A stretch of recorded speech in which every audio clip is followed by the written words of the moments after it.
আজকে হচ্ছে 6 রোজা আর কিভাবে দেখতে দেখতে 6টা রোজা চলে আসলো। আর আজকে ঘুম থেকে উঠে দেখি বৃষ্টি পড়ছে, তো আকাশটা একদম মেঘলা, ওয়েদারটাও খুবই ঠান্ডা ঠান্ডা। ফেব্রুয়ারি মাসে ঠান্ডাই থাকে, যখন থেকে আমরা রোজা রাখা শুরু করলাম তখন থেকেই গরম পড়েছে। যাই হোক, বৃষ্টিটা পড়ে খুব ভালো হয়েছে আর আমের মুকুলগুলো ঝরে পড়ছে, এখন আম হওয়া শুরু করবে। তারপর সকালবেলা আমাদের আর কোনো কাজ নাই, যেহেতু রোজার মাস, রান্নাবান্না তেমন একটা চাপ নেই। আর যেহেতু আম্মু চলে গেছে, আমি আর ইজহান বাসায় এখন একাই থাকি ম্যাক্সিমাম টাইমে। আর এই যে ওর সাথে একটু খেলা করছিলাম। আর আমার একদম ম্যান্ডেটরি কাজ হচ্ছে আম্মুকে ভিডিও কলে রেখে তারপর হচ্ছে সব কাজ করা, রান্না বান্না যেখানে যা আছে বাসার টুকটাক কাজগুলো।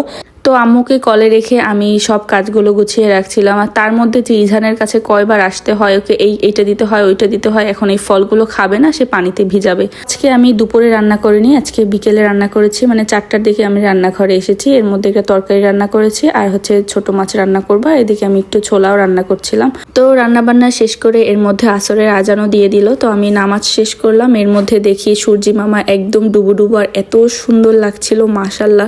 আমাদের বাসায় বসে কি সুন্দর সূর্যাস্ত দেখা যায়। তো যাই হোক, আজকে আর বাসায় কোনো ইফতারি বানাইনি, বাইরে থেকে কিনে আনা হয়েছে। সব আসলে প্রতিদিন বানাতে ভালো লাগে না, না খেলেও ভালো লাগে না। এর মধ্যে ইফতারের প্রায় টাইম হয়ে গিয়েছে আর আমি ফলগুলো বের করে নিচ্ছি। ফলগুলো এখন কেটে ধুয়ে পরিষ্কার করে রেখে দিব। পর চলে আসলাম শরবত বানাতে। আর আমরা শরবতে চিনি খাই না, কারণ এই ট্যাঙে যতটুকু চিনি আছে ওটাই আমার মনে হয় এনাফ। আর ইফতারের পর চিনি খেলে একদম শরীরটা ছেড়ে দেয়, খুবই ক্লান্ত লাগে। তো এরপর আমি বাইরে থেকে যে ইফতারিগুলো কিনে এনেছে সেটা বের করে নিচ্ছিলাম। এর মধ্যে দুইটা হচ্ছে আলু আর আলুর চপ, আর হচ্ছে 4টা বেগুনি আছে।